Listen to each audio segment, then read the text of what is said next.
Understand.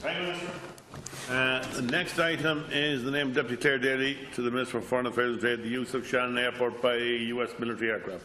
Deputy Clare Daly. Yeah, thanks, Ceann Comhairle. I think it is somewhat poignant that we're having this discussion today on the day that the Italian government announced that it cannot take any more migrants, with 10,000 people having made the journey, in many instances fleeing war in the Middle East.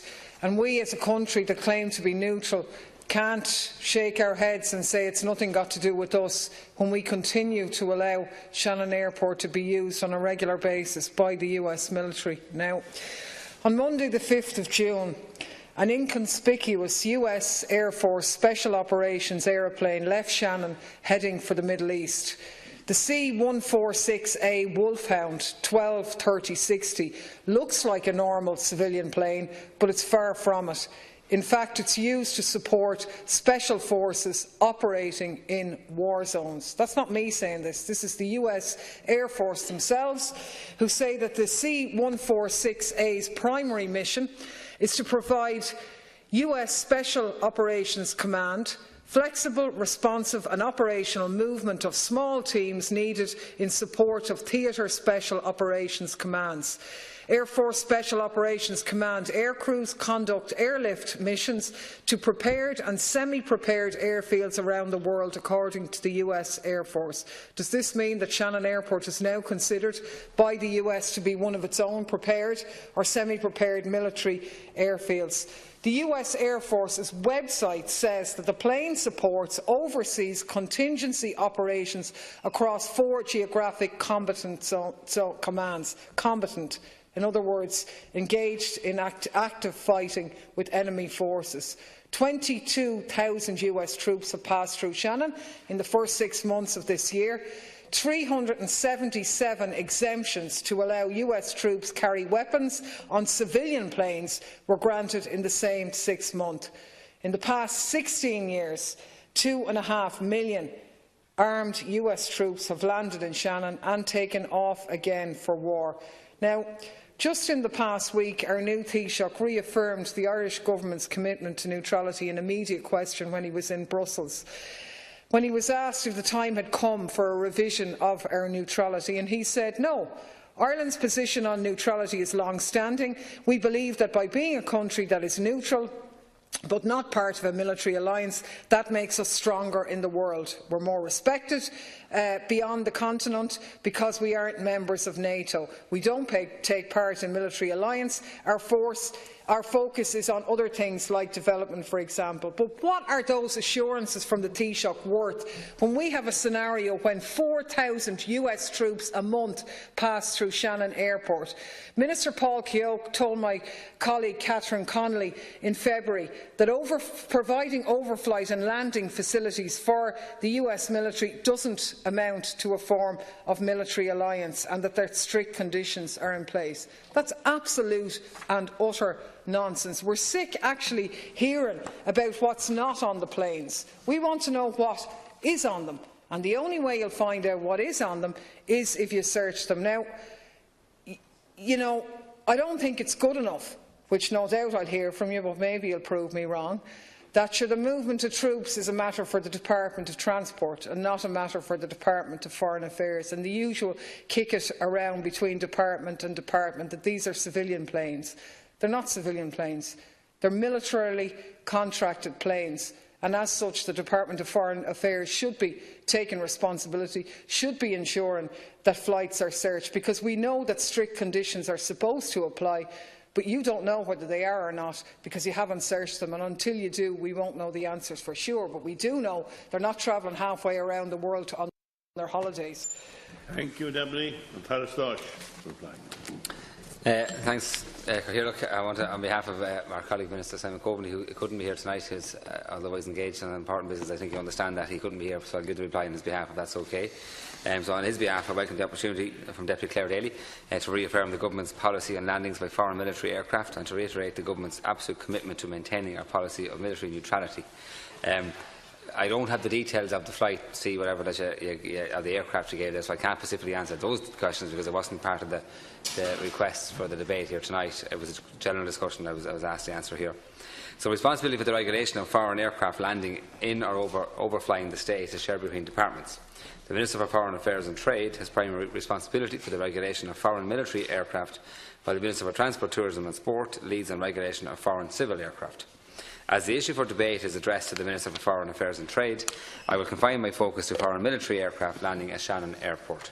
Successive governments have made landing facilities at Shannon available to the US for many years. The facility to land is also made available to military aircraft from other countries, and it is for reasons of geography that the majority of landings are made by US aircraft. However, from 2013 to date, in 2017, permission to land was granted in respect of requests from more than 20 other countries as well. Landings are permitted on condition that the requests satisfy a number of conditions which have been set out in this House. Aircraft must be unarmed, they must carry no arms, ammunition or explosives, they must not engage in intelligence gathering, and the flights must not form part of military exercises or operations. These conditions apply to landings by all foreign military aircraft, including US military aircraft. On the 24th of November last, this House had the opportunity to debate the 35th Amendment of the Constitution Neutrality Bill 2016. While the Government opposed the bill itself, the debate was a valuable opportunity to make it perfectly clear that the Government remains absolutely committed to Ireland's long-standing policy of military neutrality. As Minister Flanagan informed the House during that debate, the Statement of Foreign Policy, entitled A Global Island, clearly states that our policy of military neutrality remains a core element of Irish foreign policy. There are no plans to change this long-standing policy.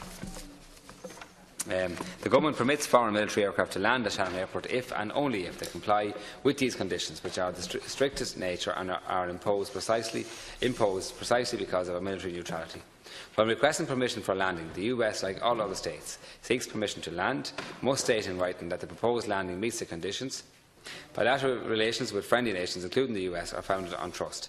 Information provided by diplomatic missions is accepted in good faith has been accurate. Moreover, in accordance with international practice, foreign military aircraft which are granted permission to land in Ireland are not subject to inspection. I hope that clarifies the matter for our colleague. Thank you, Minister. Deputy Clare Daly. It's an incredibly familiar ring to it, all right. I heard it many times before, and that's no disrespect to you. But you will be aware that Justice Kearns, in a High Court case in 2003, said that a neutral state may not permit the movement of large numbers of troops or munitions of one belligerent state through its territory en route to a theatre of war with another.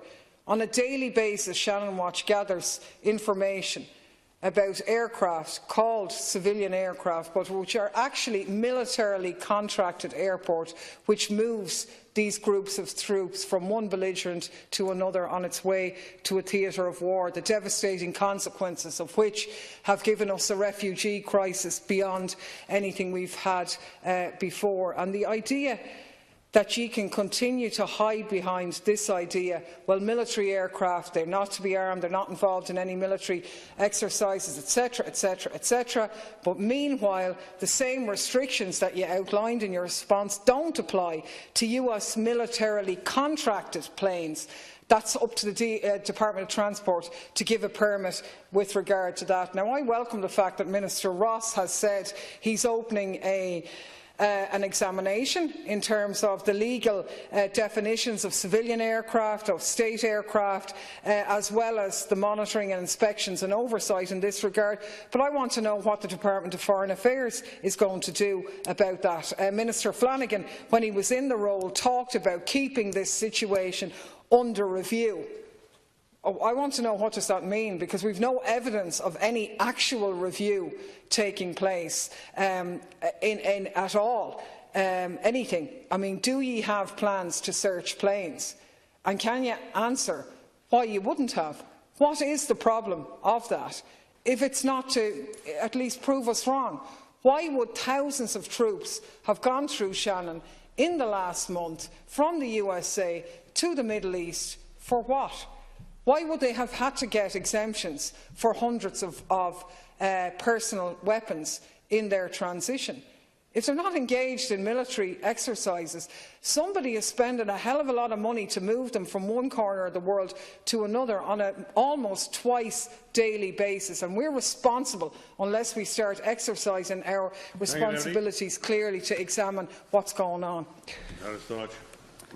Again, the Deputy contends that allowing US military aircraft to land at Shannon amounts to a change in the policy of neutrality or weakening of this policy, which enjoys wide public support and that has been pursued by successive governments for more than half a century.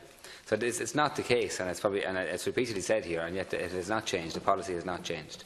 Ireland is not a member of any military alliance. This government has no intention of changing that long-standing policy. The facility granted to the US, as to other countries, to land at Shannon is both transparent and open, and the strict conditions which apply to such landings are a matter of public record, having been set out on many occasions in this House. The practical implementation of the conditions for granting permission for landings by foreign military aircraft is guided by and reflects Ireland's traditional policy of military neutrality, to which the Government is fully committed. This policy has gone hand in hand with our belief that international engagement is critical to enhance cooperation and to reduce conflict in the world. Thank you, Minister. Next.